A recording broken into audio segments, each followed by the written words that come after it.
of all, welcome, Dallas Austin. Thank you.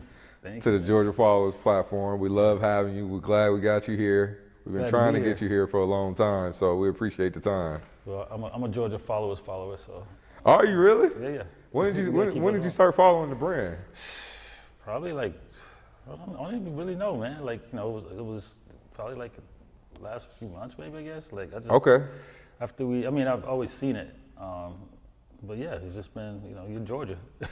No, we appreciate it. What's happening here. Okay. Talked about following Georgia Followers, but you were born here. So tell us about where you was born at and your upbringing. I was originally born in Columbus, Georgia, and then when I was like 12, I ended up moving to Atlanta and ended up moving straight to College Park, thinking I was in Atlanta, but it was the first exit we saw was Old National, me and my mom, so we ended up moving there. So I'm a Georgia boy. Okay. So Columbus, did you grow up near the base or in the city? Yeah, Columbus, Georgia, my mom and dad in the 60s, they owned an area which was the party area. And it was segregated. So if you're black, you had to come to this area. And so because of the military base, then we get all the black military guys down there. So it was all of the gambling houses and clubs and nightclubs and, just the area.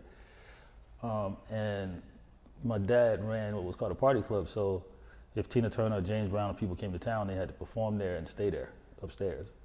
And then by the time, that was in the 60s, and then by the time I was born, they had like nightclubs and restaurants there, like soul food restaurants.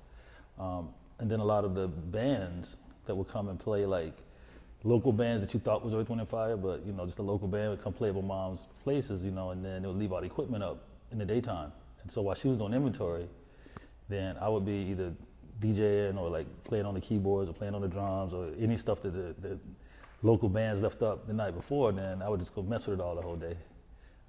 And that was kind of like my interest in the music in the first place, because it's just always been around me. My brothers and everybody was in the marching band at Columbus High School, and then I got in the marching band at Columbus High School. And at the same time, then I was playing like in local bands in Columbus, just trying to get started and trying to get to be a producer, and that wasn't gonna happen down there, so I had to get to Atlanta. So I convinced my mom, like my freshman year of school, like 13, was like, let's go to Atlanta. And from that point we came here, and I just, started trying to make it from that point. So obviously you come from a very rich music background.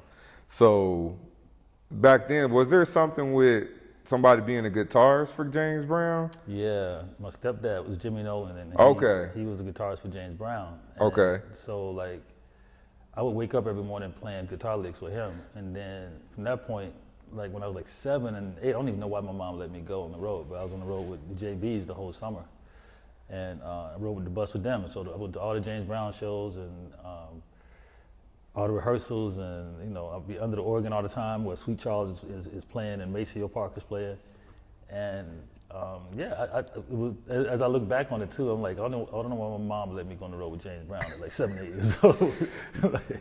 That's what I was gonna wonder. Like, man, do you remember any like vivid moments like you had with interactions you had like directly with James Brown? Like, oh man, yeah, it was crazy because they were doing these fairs and doing these festivals and stuff, and because I was on the road with the band, I was always on the bus with the band, and James would fly places. But it was crazy, it kind of came 360, and I always tell this story about James coming down the band was getting ready to go on stage, and they was kind of standing in the hallway talking, and just kind of jiving and stuff, and then James comes by and he just slaps everybody, right? And I'm like in shock, because I've never seen a man like slap people like that. And then when after they finished the show, and I asked Jimmy, I said, why did he do that to you guys? He's like, because we're messing around. He wants to be at attention when we get ready to get to stage. He felt like he was bluffing too much, And I was like, okay. And that kind of explained how, even when they would be in rehearsals, they would just rehearse all day. And I didn't think that James remembered this because I was such a kid. I was like little. And then you fast forward to BMI giving, honoring James Brown, like this was years ago. And they were like, well, the band should be you, Pharrell, Rodney Jerkins, Colin Wolf, and Chad, and you guys should be the JBs because we're gonna honor James Brown at this BMI Awards, So I'm like, okay, that's crazy, So now I find myself like practicing these same guitar licks, right, that I learned in 3rd grade. And then when James gets on the stage, you know, I don't think this man knows me from the can of paint at this point, just because it's been so long.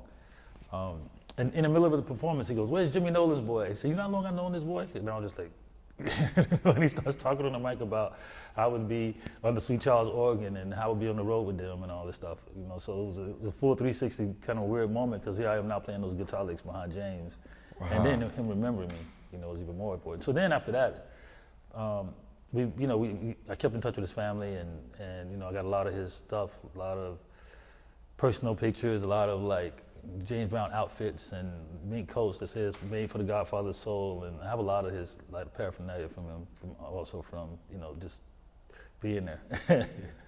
Wow. Yeah. So to grow up with James Brown, I mean, that's a legacy unmatched right there. That was my grandma's favorite artist is James Brown. You know, when you're young, you don't know that much better until you get older and you start being, oh, that's who that is. You know, like as a kid, you're just like on the road with him. And I knew he was James Brown, but not like I did when I got to be older, you know. Wow. So growing up around James Brown, but having obviously your stepdad being a guitarist, can you tell us about that church music background you have, or did you have that background in music? It was like, well, I didn't like church because my mom made me go all the time. So it was like, it wasn't an option to get up and go to church. But that's one of the things I did like about it is the music, you know, I think everybody has some form of church when it comes down to playing and starting to play. When I started to play piano and starting to, you know, sit in my grandmother's house and just bang on the piano all day, that was right after church, because you know you're inspired. And then it was like, but I always like was kicking and screaming about the church, because I was just like, think that because in Columbus, you know, you got sanctified churches, so you know people are screaming and running down, running down the aisles, and but I remember in one of in the sanctified church next to my grandma's house, I would go there and play washboard. So it was like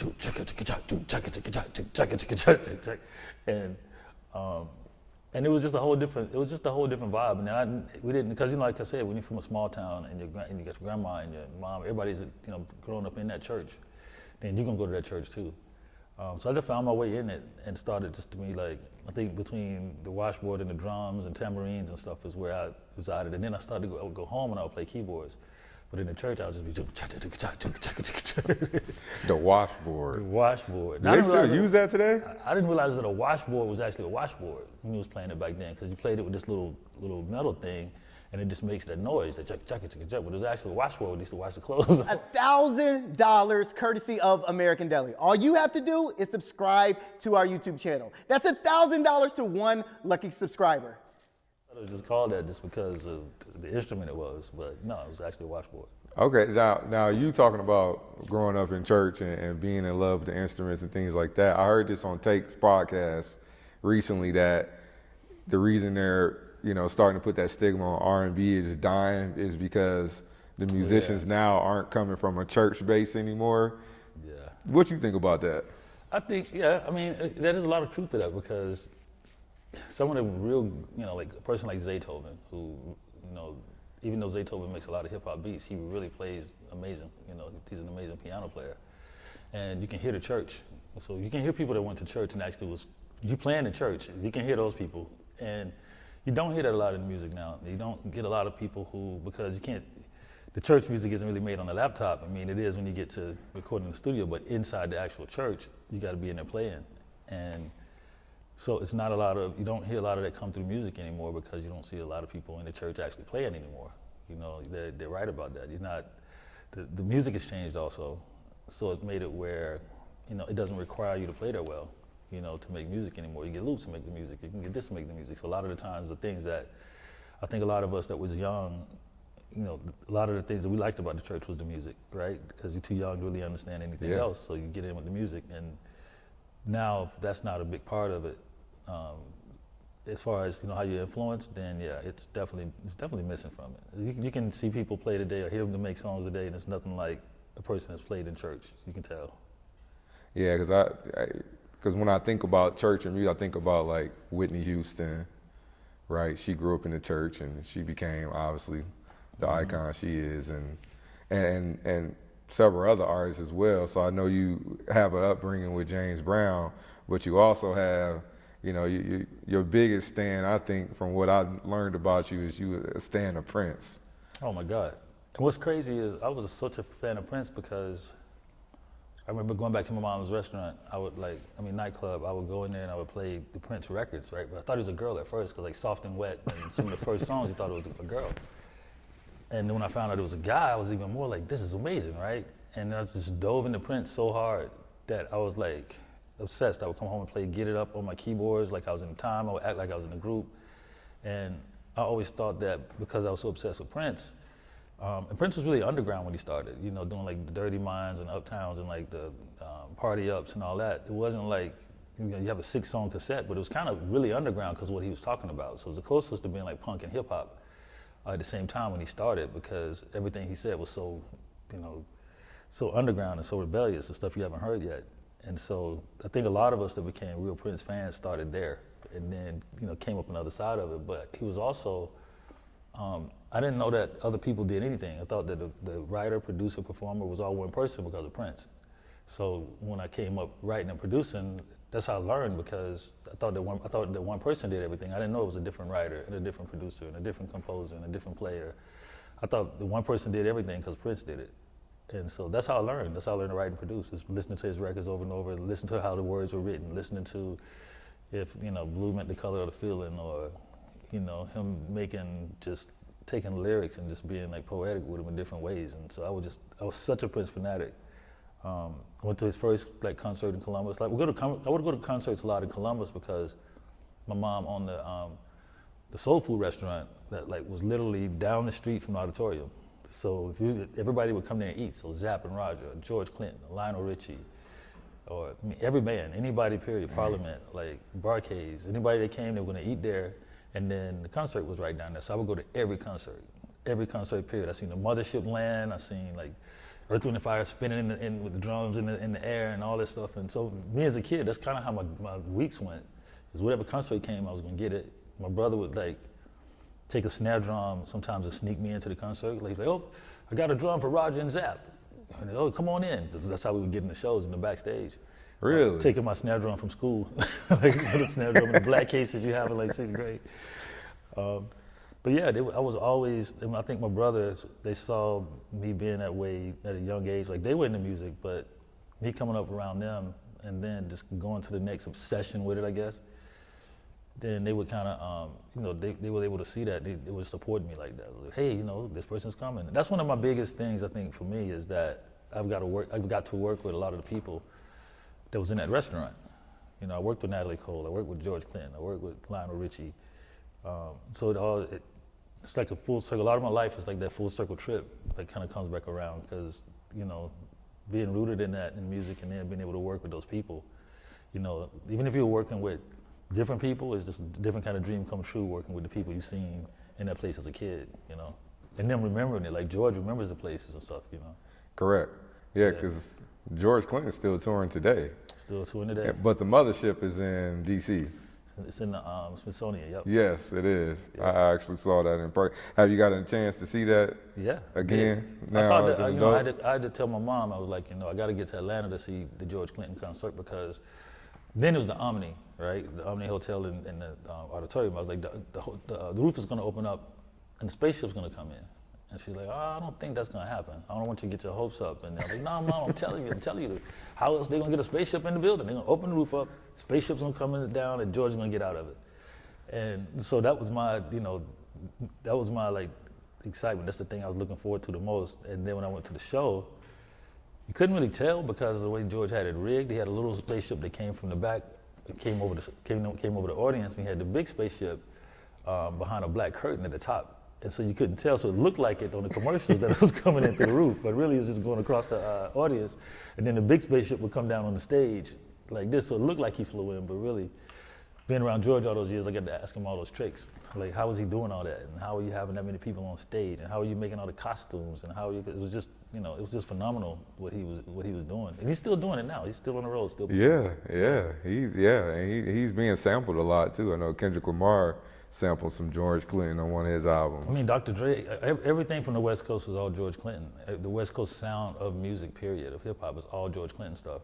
And like I think the East Coast, we adopted James Brown. Interesting. So when you say West Coast sound from George Clinton, what do you mean by that? All of it. That's the West Coast sound, period. Really? Dun, dun, dun, dun, dun, dun, dun. That's all funkadelic. It's all George, all his licks, all his stuff, even Snoop Dogg. Every West Coast sounding song, the theme of West Coast sounding music, is all derived from George Clinton. All from funkadelic.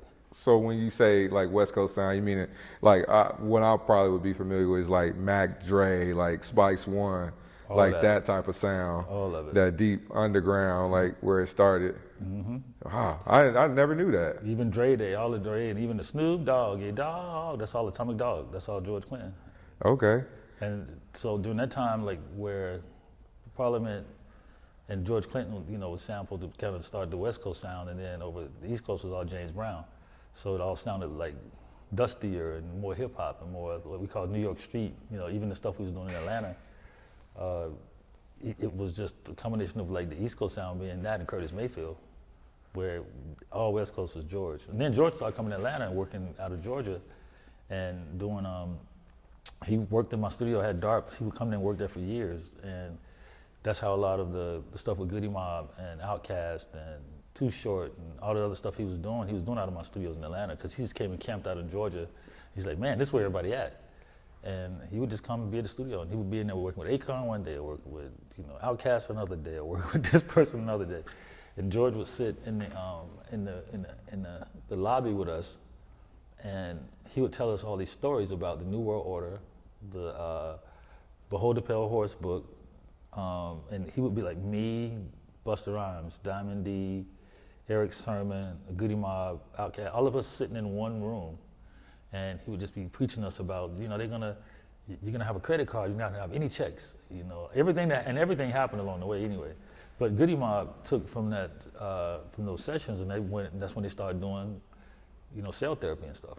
Because before that, they wasn't rapping about that kind of stuff. But when George sit and held those sermons with us, then they switched their whole thing up to being the Goody Mob and doing cell therapy and talking about conspiracies and the New World Order and all that. That's all from George. Where'd y'all have these conversations at in Atlanta? At DARP, at my studio, right on Northside Drive. Really? Yeah, it's a Future studio now, but it used to be Right. mine for 20, 30 years. And that's what I did all my music out of. And George would be in there like it's his house. He just stayed in there. And everybody would kind of congregate around him in Atlanta. Like, that's how he did he did a lot of records with everybody. Like, Wow. he's on everybody's stuff, not just Kendrick. But he would do it out in the studio. He would just come congregate in there and make songs. Yeah. Yeah. I had to do some more homework on George Clinton. Oh, man. For sure. I know my dad loves George Clinton a lot, so I've been around it, and I like some of his music, but you telling me more history about like who he is as a person, how the whole show behind it, and him starting that West Coast sound. Oh, yeah, you got to go back and dive into George. Yeah, Okay. He's serious. So speaking on breaking out, artists, so we know you worked with Boyz II Men, so first, can you tell us about working with Boyz II Men, how that came about? Oh man, it was really because I was doing, I was working out of Atlanta, and then they came. I sent some tapes out to Motown with some beats on it, and I had met Another Bad Creation kind of before that, and so then Michael Bivins had his deal out with Motown or whatever, and then when they heard the tracks I did, they was like, we want this kid to do them. I was probably like 17 then, and then I ended up going to Philly, doing the Motown Philly and doing their record. But before I left, I did like Aisha. And Another Bad Creation was actually bigger than Boyz II Men first, and because they were kids, so and they were doing little versions of Poison and stuff with Aisha, and so it was just like more of it instantly took off. And Boyz II Men would open for ABC at the time, and so then once we started kind of just rolling together as a unit, I ended up doing the album with ABC, the album of Boyz II Men, going to Philly, working on the Motown Phillies, and did the whole album basically. But at that point, we were so young. It was just about like the excitement of maybe a record coming. It was such a different industry because it was so difficult to get your music heard out there. Like you couldn't load up the stuff at home and then get it to Spotify. It was like if you wasn't in the Motown office or Warner Brothers office that knew somebody in there that knew an A&R person, it was just like almost impossible to get your records made. So just for those to get done and then for us to start hearing them on the radio was just beyond what we were beyond what we were thinking here. Because myself and Jermaine, we started doing records around the same time. and just we're the only kind of two at the time. Where now you got thousands of producers here, but for us it was just only the two of us for the longest. And we lived down the street from each other on Old National. I would go to Jermaine's house and make beats at his house, and then we just went and before TLC, before all that stuff, we were doing that, trying to hope that one day we would hear our songs on the radio. Yeah, I was gonna ask, at what point y'all, so you were working with ABC and Boyz II Men. Who was Jermaine Dupri working with at that time? He was working you were with around him? Silk Times Leather was the first group he had. He had JVN and the Straight Jackets was another group he had. And then he did Crisscross right when we were doing ABC, right after ABC, right during that time. But yeah, we would. I always say we lived down the street from each other then, and we live around the street from each other now. Wow. Just in a different area now. We can say these phrases instead of College Park. Now, that goes into the next question. I know you're working with a lot of these artists around that time. So when you started working with TLC and Pink and Madonna, like, were those three different eras, or who came about first, and how did you? I mean, TLC came about first because right after the ABC, Boyz II Men, and it was kind of the era of, we kind of found our niche in a way, and then it was like, well, where's the girls version? Because when you look at groups and stuff, you kind of look at, we got the guys version, the girls version, we got the solo male version, the solo female version, right? So TLC was like the female version of the ABC and BBD, and then it's TLC. And I knew T-Boz from the skating rink here. We all go skating and stuff together. So when LA moved to Atlanta and started LaFace, and he had a couple of acts before them, like Divine 90 Miles Per Hour and a few more acts. But then when he found TLC, it was like he had kind of found something that was a part of the new culture that was happening. And then when I went to meet with them for the first meeting, because I think Pebbles had found him and put them all together as a group or whatever too. But then when I went and met with him, I was like, y'all want to be a group too? Because now, we know everybody. Everybody's from the skating rink. Yeah. So it was like, we just kind of, and so it was easy with them. I started off with TLC after ABC. And we was already successful with Boyz II Men and ABC, so it kind of gave TLC like a platform to, they wasn't starting from scratch, so to speak. They still was starting from scratch as far as being a girls group like that, but as far as what the culture was doing, they wasn't starting from scratch. So after they took off, then it became, all of the big people started showing up. All the Michael Jacksons and the Madonnas and all of that stuff. Pink was new because Pink was still a part of LaFace. And all of the LaFace records was done by myself, Jermaine, and Organized Noise. Wait, I got two questions, but the first one, Pink was signed to who first? She was LaFace, because she was a part of a group. Really? Pink was a part of a girls group on LaFace, and then LA pulled her out of the group and said, you should be a solo artist, and so they made her into a solo artist. And then her first album was all R&B. It was all, I think Candy and Shakespeare did most of it, which, Candy and Shake was doing Bills and Scrubs and all the Destiny's Child stuff. So she was kind of in that Destiny's Child solo singer kind of vein when she did the song There You Go. Okay. But then, and I think by that time LaFace had started to become the development center here.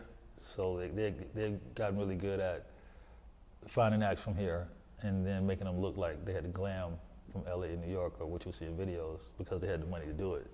So next thing you know, Pink was, getting shot by Billy Woodruff and having the dope videos and stuff. And then by the time they got to the second album, that's not the kind of music that she wanted to do. And so then she came to me again, because I started working on the first album, but then I was like, I don't know if I like doing R&B on her. And then by the time I got to the Why'd you second say album, that? just don't know. Back then, you were really snobbish about the kind of music you made. And Okay. if it fits somebody, you're like, okay, that fits them. But if it didn't, it just you're like, I don't think it fit. And so I worked with her, and then I said, well, maybe on the next record we'll work. And then when she started to do the next album, then she came to me first and was like, okay, gotta work with you. You gotta work. She skated to my studio. She had on blue and yellow skates and a pink silk jacket. And I was like, okay, I know what kind of songs I'm making on you. And so that's when I did the Don't Let Me Get Me's and Just Like a Pill and that whole project. But it was, you have to, as a producer, for me anyway, I never really just gave people records. It was kind of like plugging into you, see what you're doing today, and then let's record that and then make a song out of it. Or let me be around you enough to write a song that is what you're doing or who you are. Yep. So I had to there's been plenty of times you sit with artists and what the label wants for them, you just say, I don't get it, so maybe it's for somebody else to do. You know? Who can you tell us? Can you tell us an artist a label tried to give you, like an artist, somebody? Well, what's funny is they give it recognize? to you, and if you don't, like, for instance, even with Pink, when I first started doing that stuff, then LA was just like, that ain't it. Like, it needs to be R&B. So I was like, all right, well, maybe you should have Herb Gotti or somebody else do it. Because I was like, that doesn't feel right for me to do it. And so then a few weeks later, he called back. He's like, you know what? Just keep doing what you're doing, actually. You know? Yeah, I mean, if you want to have a fit with people, I spend more time with artists talking to them and getting to know them than it takes for me to make the song. Interesting. You know, the song is like, you got 2 minutes to tell the story. So once you know what you're talking about, then it's not as difficult. If you just don't know what you're doing in songwriting, that's one thing. But if you've been doing this many years, you kind of say, okay, well, we're plugging into this person and we're gonna bring it out to the public in a way that the people say, hey, I want to be them too. So you got to condense something into 2 minutes that make a person say, yo, I relate to that, or that just happened to me, or, you know, or I want to be like that person. So once you start doing that, you're not kind of writing randomly. You're kind of knowing what you're doing in a sense, you know. Yeah, and I know you speak a lot about like you said, how you working with the artists with their personality. So going back to TLC, like even to today, you got TLC to City Girls. So now it's like, where do you think the direction of girl groups is going, or is it dead? Well, I mean, girl groups, you know, what happened with the girl group is that it became too expensive, right? So, you know, if you got a girl group of 4, you got 4 hairs to get done, 4 outfits, 4 makeups, 4, you know, and that gets to be really expensive. So I think that, you know, what has happened now when you start to see the City Girls and the Cardis and the Megans and all that, it's just, they just went down the road of, at first you didn't have any female rappers. I mean, you know, you had Lil' Kim, you had Nicki Minaj coming, but you didn't have a lot. It's like anything else, when it's not that many of them, everybody kind of flock to when something hits, then everybody runs in that direction. So you got a lot of, I think, you know, a lot of girls who either was seriously in the hood or in the strip club or in somewhere that came up and said, now we got an outlet too. And between that and reality TV, then you just go, okay, everything just took that turn. So it wasn't really a in vogue TLC Destiny Child market, so to speak now, which means that it's probably overdue.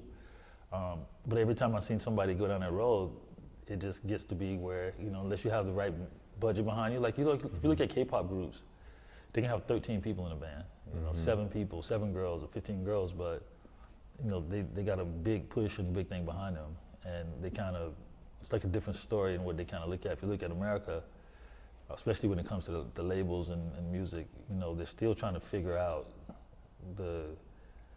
this middle zone we're in. So they're not going to overspend like they used to. They're not going to go, okay, here's a good idea. Let's spend a lot of money on it and see if it works. Well, you know what I feel like? I feel like there's 2 artists, like Chloe Bailey and Meg Thee Stallion. They sexualize them a lot.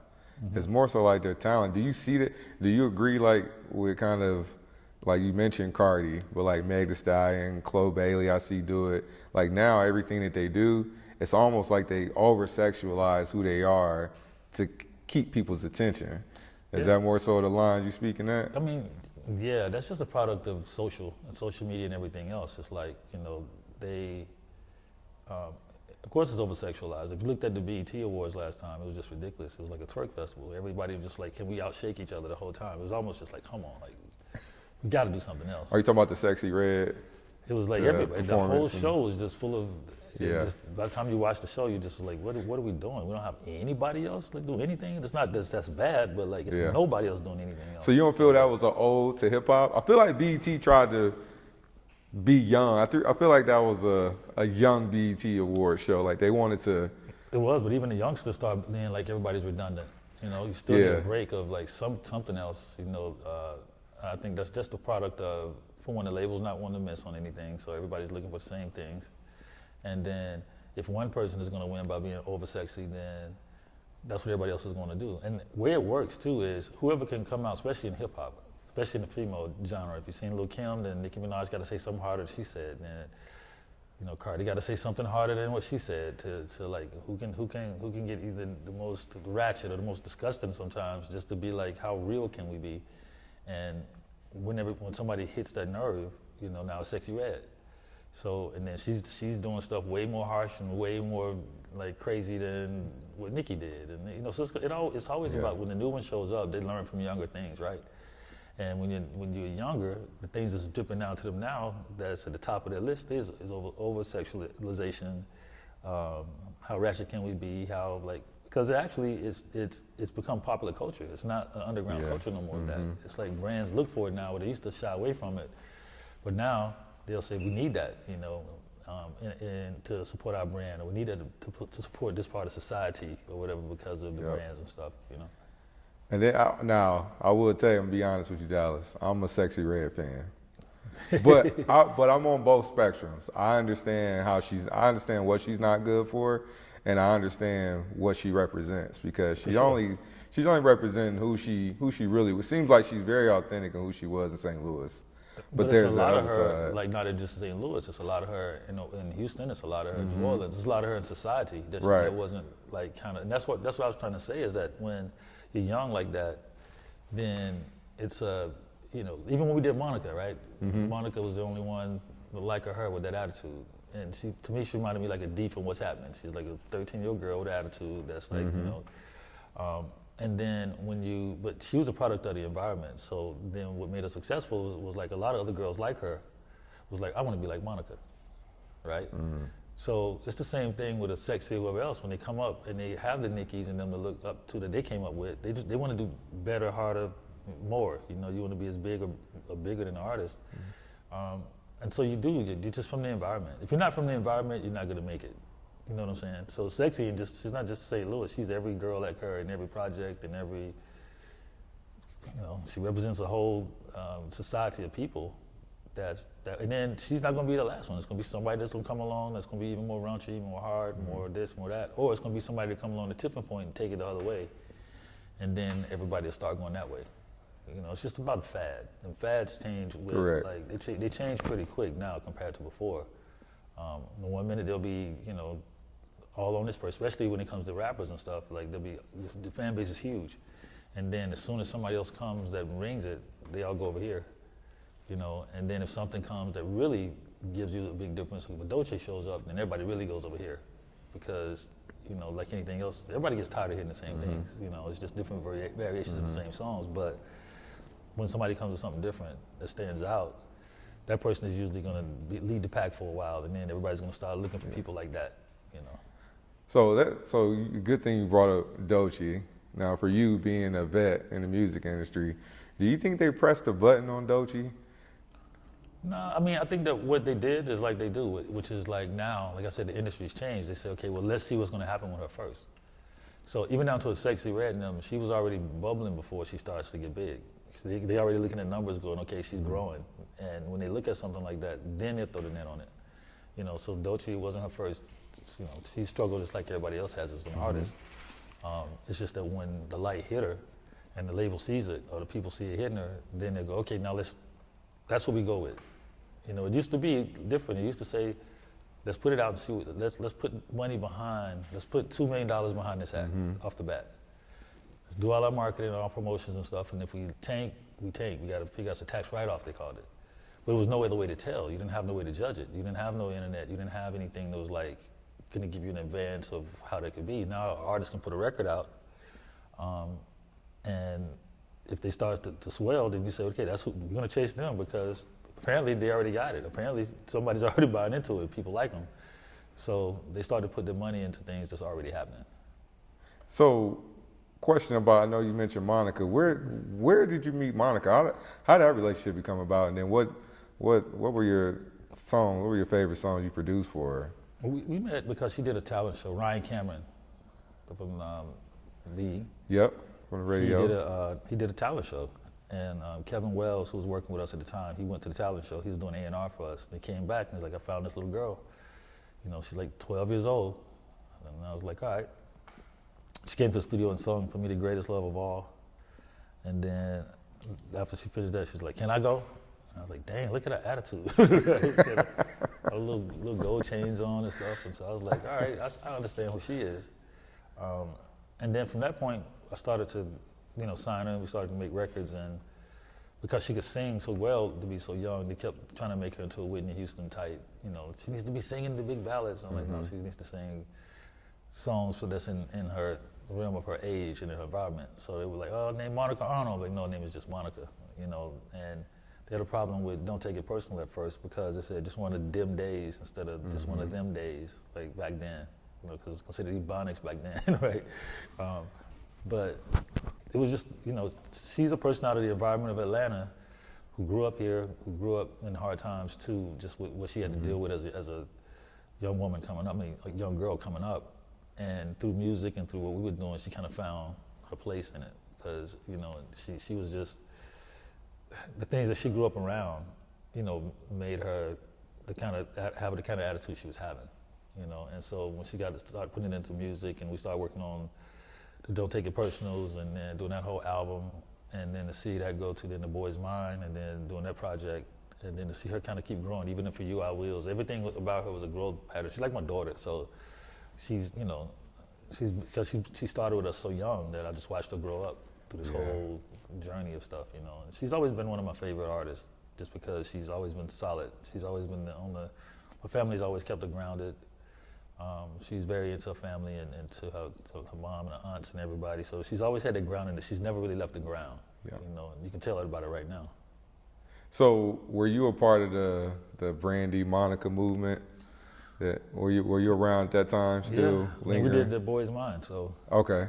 You know, and before that, it was always, when I did Monica, Brandy was already out with I Wanna Be Down. Okay. And so it was like anything else, you say, okay, if that's the Hollywood kind of suburban girl who's singing that song, then it's gotta be the opposite of her somewhere. And so that was Monica, you know, because the attitudes were totally opposite. And that's where the clash came in at, because you had somebody who's really, you know, really real and really had a big street presence in her life. And you had somebody who was really suburban and really, you know, kind of what LA and Hollywood would be considered kind of a little more like bougie suburban, and then you had Monica. So that's what the imbalance was. They were totally opposites, which made it work too, you know. Yep. So yeah, when we did the Boyz Mine, it was another milestone for both of them. I mean, that was a classic record, still to this day. Yeah. And I know they were talking. Were there some rumblings about them doing a part 2 or an album? They did together. Something. Didn't they do something they together? did like another version or something. I did another duet like a few years Okay. ago. Yeah. Okay. And I know you spoke about working with Monica since she was young, but I know being a producer, you know, back then, I mean, you were produced with a lot of prime artists during their prime, even from their upbringing. So what advice would you give to producers today? Obviously, with the advancement of technology and the things that you mentioned earlier about, you know, everybody's got a laptop now. What advice would you give producers today?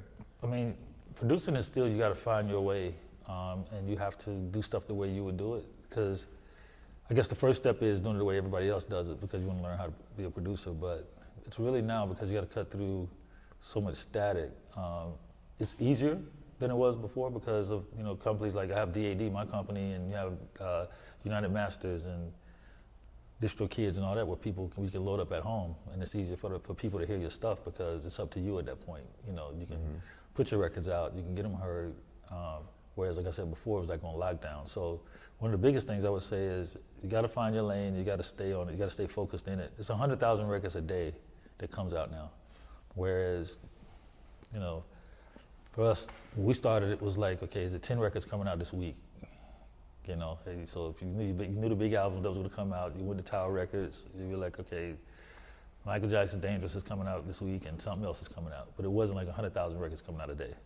So that's what you got to compete with at this point. And really, it's just about finding your way though, because that being said, through all the noise, it's still somebody that's going to cut through, you know? So you just got to stay with it and make sure that that's something that you love to do 24/7. Because I always say, if you don't love to do it 24/7, that's not what you're supposed to be doing. All right, y'all hear that out there, producers, from the one and only Dallas Austin.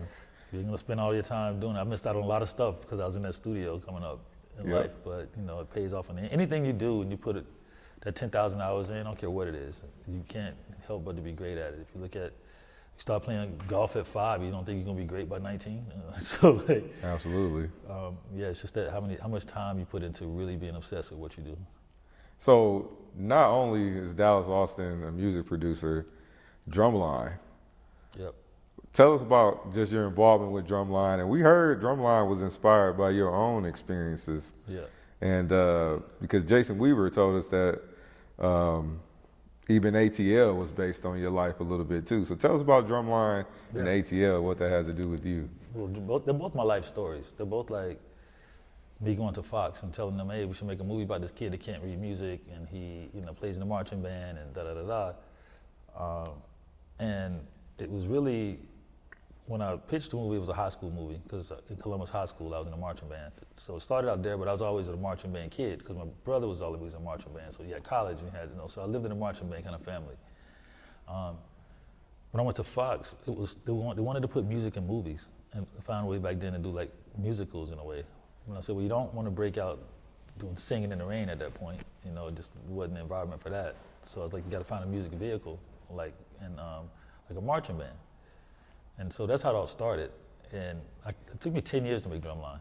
Like every day working on it, trying to get it done or finished or out of turnaround or getting it produced or get it. And it wasn't until I didn't think we were making it actually, because I did it so long, I did it for so many years trying to get the story across. And then they called one day and I was in Miami, and they're like, you gotta come back to Atlanta. They're sending line producers down so you can start Drumline. And I'm like, are you serious? They're like, yeah, you gotta move back from Miami to Atlanta, and then everybody's gonna be here next week, and you gotta meet with the line producers, you gotta go look at locations, you gotta look at actors, you gotta look at. So that was my first dive into doing it all, like producing for real a film and having the means to do it, because Fox funded it, right? And they didn't know that it was gonna be that expensive of a film. I think it started off like $7 million or something like that, or $10 million. It ended up at 18. Because I had to record all of the marching bands, take them to the sound stages, record them first for playback. So it was just a lot of things, they're 300-piece bands, so it was a lot of things that didn't get factored in. Wait, that was you coordinated all the band recordings? Yeah, because you had to record them first, right? So what we would do is take the bands into a soundstage warehouse, record all their stuff. I would have to write the music first, then they record it there, and then when we get to the field, they have playback to play too. Because it has to be recorded, right, for it to be coming through the film. So I was doing that, and then running back and forth every day between my studio and the AU Center. And so every day that was my job, back and forth at AU Center, looking at the scripts, making sure they wouldn't say the right stuff, making sure the actors was right, picking to this, picking that. So it was my first time really having full ring to produce the movie. And at the same time, I had ATL. It was called Jelly Beans at the time. And once we got Drumline, where it was made and successful and all that, people saw that it was another post of, all the stories came from came from LA and New York. You wasn't really getting any Atlanta stories. And then you started to get some Tyler stories, but you wasn't getting any like pop culture stories, where Drumline is like Top Gun. It's like, you do better with your team, basically. And then the same thing with ATL is when I started to make that movie, then Warner Brothers, the guy, Kevin McCormick, who was at Fox with the Warner Brothers, and he's like, hey, let's take your other movie and go to Warner Brothers. So we go there, and I started doing ATL. Well, I changed it to ATL because the Jelly Beans was a Christian skating rink. And when we started to work on that movie, it was going well at first, and it got stuck in turnaround, because then Fox saw us do that, and it was like, they put out Roll Bounce. And so Warner Brothers was like, we don't want to make another skating rink movie, And I was like, well, this is different because Roll Bounce is a period piece. I was like, we still skate in Atlanta right now, every Sunday. And they're like, this still going on? I'm like, yeah, and it's all hip hop, it's all records, it's all it's another culture that's happening right now. Mm-hmm. And that's how I ended up going in and getting it made. And ATL was the movie that made me get the film bill passed, because at that time we didn't have a film tax credit. So they were telling me to go to New Orleans to shoot ATL because it was cheaper, Warner Brothers was. And there's like, you can bus all your friends who you skated with to New Orleans and let's make that movie. And so I'm like, we can't do that. This is an Atlanta movie. This is a Georgia story. This is what we do in Georgia still to this day.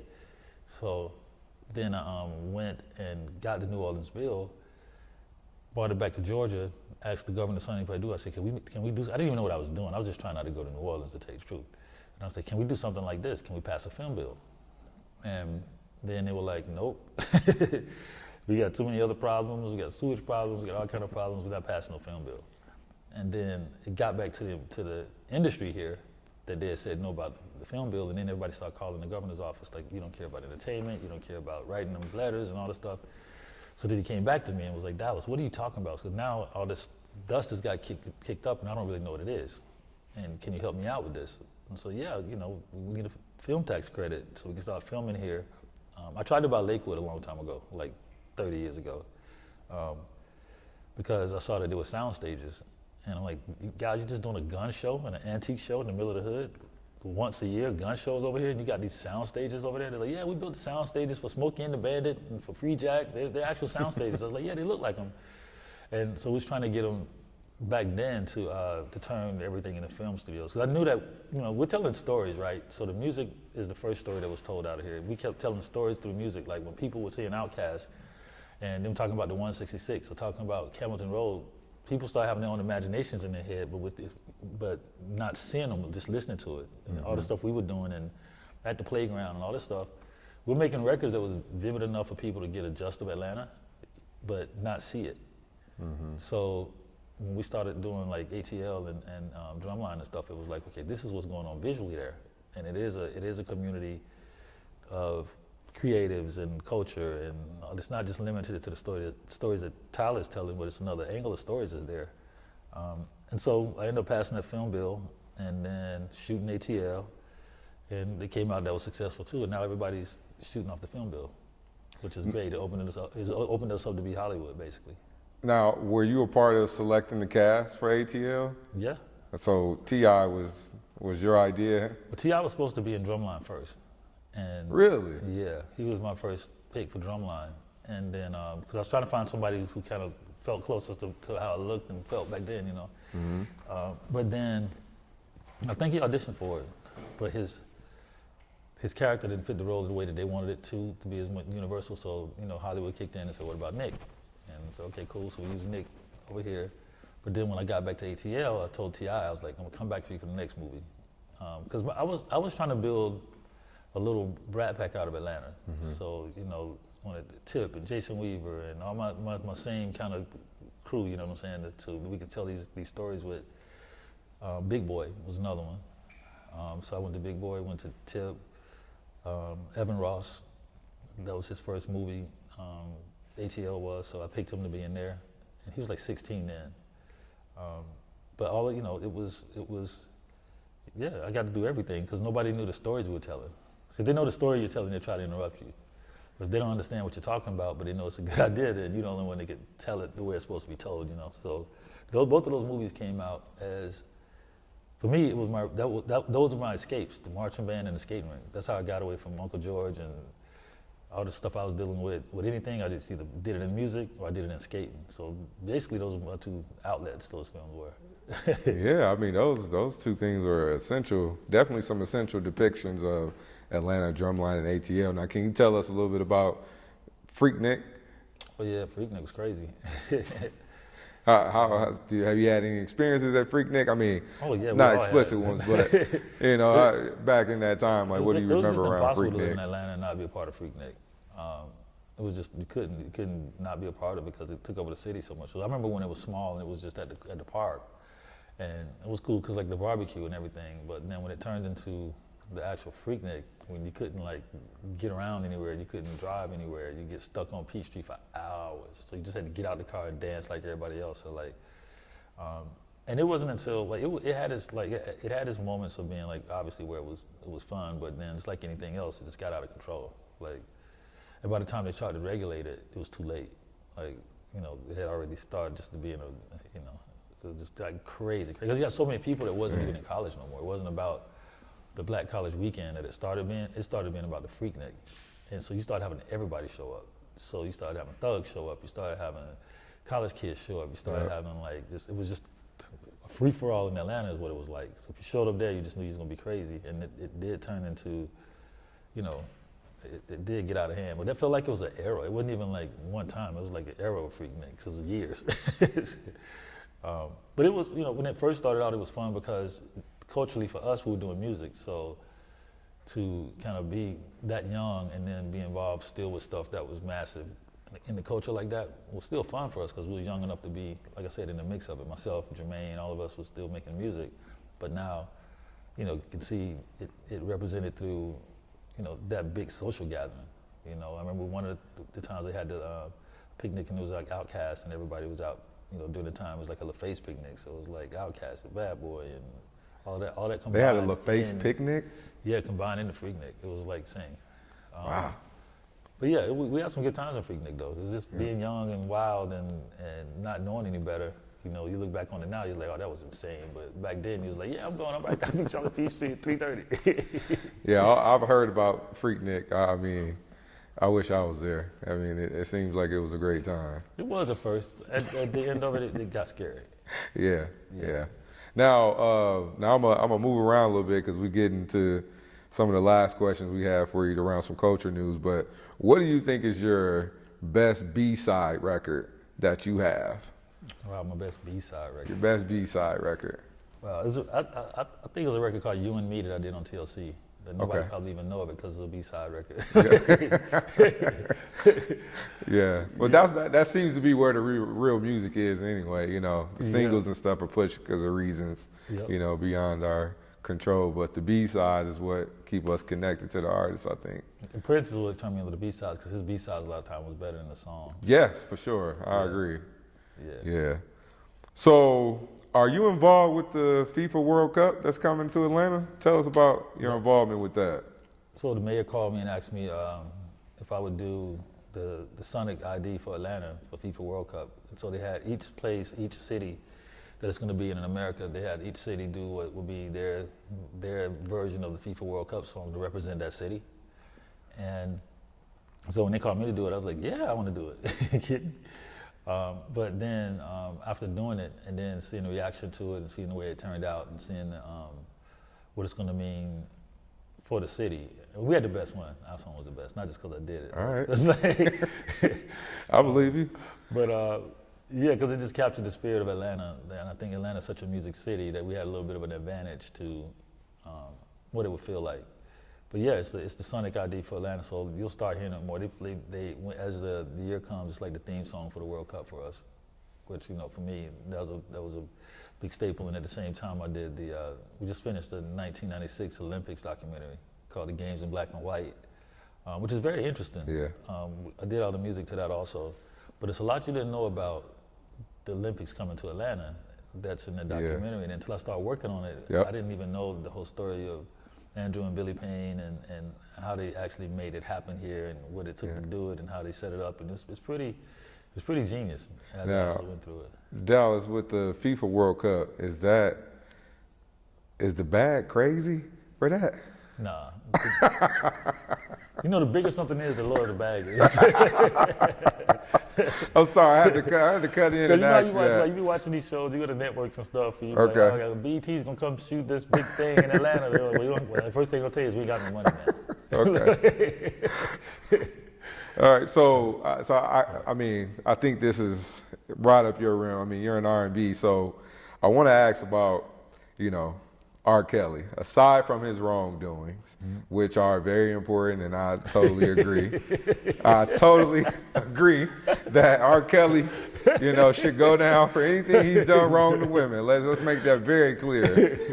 All right, but obviously his music contributions are still in R&B today, and we still hear it. But I wanted to ask, if you had a Mount Rushmore for R&B, would R. Kelly be on your Mount Rushmore? That's a good question. I don't know, because I'm probably a little bit older than, you know, so I still got the Marvin Gayes and the Stevie Wonders and the, you know, people to deal with. So I don't think he would be on there with them now. Okay. Good answer, my, Dallas. My Mount Rushmore would have you know, it's so many more incredible people than R. Kelly. Okay. Maybe it's because I came up in the say, not to say that he didn't do incredible music. We all know that. But I don't know if his incredible music is more incredible than Stevie Wonder's or like. Yeah. Okay. You know, so I got a whole nother Mount Rushmore when it comes to, like, when you say R&B. It's a lot of them dudes. They have to fight for their position just in the greats. You know what I'm saying? But I wouldn't take nothing away from R. Kelly as far as his music. No. So so do you think his sound was a standard at one point in R&B, or still is? Yeah, I mean, his music is been a part of everybody's fabric of growing up, like it or not. and I think a lot of stars, whether it's been R. Kelly or whether it's been Chuck Berry or whether it's been Michael or whoever else, music is music, and it just kind of when everybody goes away, his music's still gonna be here. When he's dead, his music's still gonna be playing on Mars in years. You know what I'm saying? And that thing probably won't even be a factor to the people who's listening to it at that point, because if somebody went back and told you that what Chuck Berry or some of the other people did, it's not gonna stop you listening to Golly Miss Molly and his records. You know what I'm saying? Because one, you didn't live it, so you don't know the effect of it. But I can't turn off. Music. I can't turn off "Name" and "Step in the Name of Love." I can't turn it off. It's because of the way it made you feel. Yeah. I'm sorry. If the song came on right now, dog, we'll have to cut this off and start dancing right now, dog. Not with each other, but as a family. You know what's wild though is this: be at a place and then somebody plays a R. Kelly record, and you see some people like this. Right? You see some people ain't gonna care, and you see other people like, I'm gonna go over here. Yep. Yeah, it's hard. It's hard. It is. So I want to ask you another question about. I know you talked about you work with a lot of child stars. I mean, you got TLC. Obviously, ABC, Boyz II Men. So you work with a lot of child stars. So I wanted to ask a question about Justin Bieber and the treatment of how he is, the treatment of media with Justin Bieber now, and the way they try to make his behavior into like certain antics or standards. But how hard do you think it is being a big star like that with Justin Bieber, a child star, to now he's only 20 something. And he's already being crucified for his behavior as an adult. Like, what do you think about that, or what advice do you have to the Justin Bieber treatment now? No, I mean, as a star, it's hard enough. As a child star, it's super hard when you get that big, that young, because you kind of wake up in it. Like, it's like going out there being fun at one point, and then you wake up another day and it's work. And people are like telling you what you have to go do and what you got to go do, and it's tiring and it's all that. So I feel like when you get to the point where you're old enough, and you grew up through all that, like anything else in life, when you're a teenager and you're younger and you come to your teens and your 20s, everything looks different. And then when you start to get up past all of that, it's right at that 30 mark, and you have a family and you have things you look at different. Like a lot of your mental wasn't prepared for what you did, put it like that. And so you get the results of it now. Now, if you start a little later, your mental is prepared to deal with what you're dealing with, because you set some things off in your life, right? But when you're a child star, your mind isn't prepared to deal with that. And so a lot of times the reason that you see people suffer from it a little later is because when they're old enough, they're exhausted from it, for one, and then for two, like that's taking a toll on them that they didn't know how to deal with during the time. So you process it now. A lot of times you look at any case of whether it's stardom, whether it's cases of abuse or something like that people had younger, and then they get older and they say, oh dang, I didn't realize that's what was happening to me because I didn't understand it. That's the same thing. When you're coming up in the industry young, you don't know what's going on because you don't understand it. You're just your body's going through the same emotions and the same wear and tear in your mind and your mental and all this stuff. And one day you wake up and you belong to the whole world and not to yourself. Like, you can't walk outside, you can't do anything, you can't do anything without the spotlight being on you and being ridiculed. So I think now he's just probably tired of it and just trying to live his life and do what he would do fun-wise anyway. And sometimes people look at that and say, oh, he's high at the, what's his name? Well, I mean, he's been an artist for like 20 years. He's a grown man, so he can be high if he wants to. I didn't think about it that way. That, like you're saying, the experiences he's having now is just as normal as any other person having, but for him, being trapped in that child star life, it's totally brand new for him. Totally new. So it looks away to us because we've always saw him in one light. I get that. So one of the things they try to say, the reasons why he's acting out now and some of these clips that are coming out is because he actually was abused by Diddy. Now, do you believe any of those that's just theories? That's just a bunch of shit that you're gonna get from Instagram. Like, okay. All those, like, anybody that knows in this industry that for one, whatever star you are, the bigger you are, the more, especially now, because stars didn't have social media back then. So you're always subject every second to somebody else's opinion and somebody else's thing that becomes law because it's on social. But it's no merit to that, no merit to none of the craziness. Everybody has their own shit they have to deal with legally, whether it's Puff or whether it's R. Kelly or whoever else, but the internet is a whole nother place when it comes down to how people's reactions to stuff and how the information that they're getting and the opinions they're getting. I mean, people, it's insane because they take it as law. So they see Justin and he's smoking weed at Coachella, they think something's wrong with him, right? Because somebody else said it. It's because somebody jumped on and said, oh, look at Justin, look what's wrong with him, he's smoking over here. Or look at this person, look what they did, you know, so when that starts to take off and then that starts to get modified, you don't even like, you know, it used to be hard enough being in a high school, right? And trying to be the most popular dude at school, right? And then if you were, all the scrutiny that came with that. So imagine now opening yourself up to, like I tell my daughter sometimes, like, you don't have 5,000 fans. Those people on your Facebook, you don't know them. They ain't your friends, so don't get on there talking like they're your friends. That's not what that's for. Don't get on there talking about I'm sad today, because that's not their business. Go talk to your personal friend about that. Because what you don't realize, and what people don't realize even on Twitter, whether it's been any star, you know, your comment, even though you got to say something back, you think you're just answering, I'm just answering something you said. So I'm like, oh no, I didn't do that, right? But no, I'm talking to a platform of all different people who have their, it's like you're talking in a public opinion platform. So what you think is gonna come back and look good is gonna look bad, you know, or you'll see artists that when we first put them out on the labels or whatever and they start to take off, they think that all their comments are gonna be good. So when they see all the bad ones, they wanna turn their YouTube comments off. You can't do that. That's just real. If they're talking about you, they're saying something. So don't turn it off. You got to keep going and cut through it because nobody's going to say all good stuff about you at any capacity, especially doing social. So, you know, but it's one of those things that you're not used to somebody saying something bad about you and not many other people seeing it.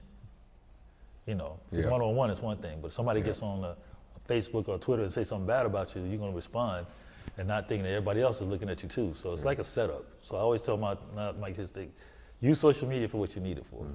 Like, if you want to portray this what your life is, then portray that. But anything that's really going on with you, you better talk to somebody that's your friend or somebody close to you, you know, your therapist or somebody, but don't go to social media with it. Well, you know what? That's the thing with Diddy is like, we saw him in this one light, right? We don't know him from nothing. We saw him jumping through videos, making music, Biggie. He's been through all eras of music with us. But at the same time, he always had these rumors around him that would just consistently be coming out. So it's like, now that he's on trial and the trial is starting, it's kind of hard to figure out, was he who we thought he was, or did he actually do some of these things that are true? Like, what do you think about the whole Diddy situation in the trial? I mean, I don't really. I mean, it's another one of those things that is up to, you know, like, I think people are grown at the first thing. So grown people gonna do grown folk shit. Whatever decisions you make is gonna be decisions you make. So I don't really, until they get through it and all that kind of, I mean, I think the public scrutiny I think is ridiculous for one thing. For anybody to have that much scrutiny, you're not gonna get anybody that's gonna judge you fairly. But other than that, you know, it is what it is.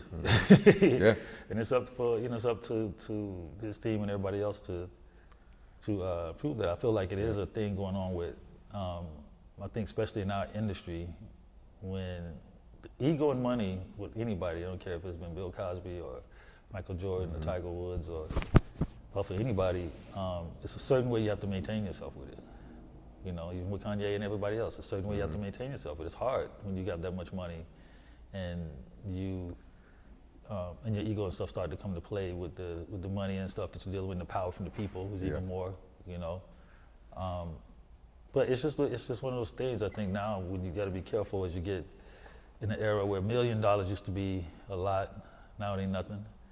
$50 million, $100 million used to be a lot, now it ain't nothing. Hey Dallas, let me tell you one thing. $1 million, I'll lead this interview right now if I had $1 million. I'll leave it too, but you know, the stats of what you can get for it used to be different. You know, I totally agree with you. I was 19 and they show up with $1 million. You're like, oh man, I'm gonna get my mom a house, I'm gonna get a car, I'm gonna get a this. They show up with $1 million to you now. By the time you tax it, there go your car. There go your house. Yeah, no, that's absolutely correct. But I think for Jay-Z and for like a lot of the artists that's been able in our generation, for us to actually see them come from nothing to billionaires is something we've never seen. Yep. You know, and I think that's something in the black communities you haven't really seen. You haven't been a part of seeing something that could be that extensive, or, and I just think that, you know, along with that power comes a big responsibility, a bigger responsibility, you know. and you gotta just kind of act accordingly with it, or the system around you shows up. Absolutely. Well, it's good to hear your mind on that, and I know we asked you a lot. We dove through a lot there. Yeah, so the biggest thing we want to take away from this is what is Dallas Austin currently working on now? What new music or new artists you working with right now? We have I have my Dallas Austin distribution, which we distribute artists from around the world, from everywhere, from Korea to Saudi Arabia to, so I love that because instead of being the label, I get to be the distributor, which means that people load up at home, so I get way more music.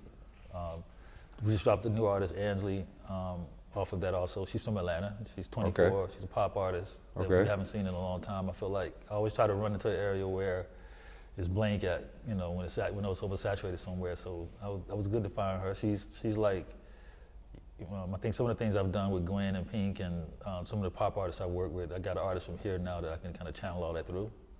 So she's really exciting. Also, we have the Ape Water that we've been doing for the longest here in Atlanta now that Georgia Crown is our partner in. And so we just kind of sitting up here, man, doing our Georgia thing, doing our Atlanta, nice. keeping everything here, and keeping all the music and anything we're doing, we're just trying to keep it where it's still growing from this root, because that's how we all started, and that's how we all kind of like, I think it's another time for another Atlanta rebirth. Time for another wave. Like we go through waves in Atlanta. We go through. It's the pop wave, or now everything's rap or hip hop, or then everything. One point you had everything like Arrested Development, and everything's like Jungle Brothers and us. So I'm looking forward to the next wave, and we're pushing the envelope on it. So yeah. So how do creators and artists tap in with Dad? How do they tap in with Dallas Austin distribution? Go to daddistro.com, and then we have two different platforms in one, which is one where you sell your music direct. So, if you loaded your record up and you wanted $10 or $5 or $2, you choose your own amount, and then they direct Apple Pay you for it. It was a way for us to kind of cut the chase to artists making money again, because, streaming is, super low when it comes down to the streaming rates. We do still get you to TikTok and Apple Music and Tidal and Amazon and Spotify. We service over 200 DSPs, so for a lot of the acts that we get, even whether it's hip hop acts, or whether it's children's books, or whether it's jazz, whether it's like, I can see now that, how impressed they are with our company for one, and how we love our clients, but it's just grown, and it's grown as the first real music distribution platform out of Atlanta. All right. Yeah, we got to tap in with that. And Ansley, does she have am I saying her name correct? Yep. Ansley? Yep, Ansley, yep. Ansley, does she have a show coming up or some type of showcase you putting together for her? I'm putting a showcase together now. Her music dropped. We dropped 5 singles the other day on Spotify. The real album comes out June 25th. It's called Banned from Normal. And yeah, it's going to be exciting just because I think when people see this other take of Atlanta, it's just refreshing. Nice. Okay. Yeah, I had to give her a listen. Now, did you bring Ape Water with you? I was drinking mine. We at least want to get it on camera one time for you. We want to get that in here. Well, thank you. Yeah, I could actually use some right now. So this is your water that you're branding now. This is okay. Ape Water. Well, you know what's funny about Atlanta is we were our first campaign was on the Beltline last summer, and I had like 5 bikes and 5 water trailers that would pull them through and just give people water out. Just give out water. They're jogging, they're running, and so it's our best promo item. And one of the biggest things they kept being like is, man, this is in a can?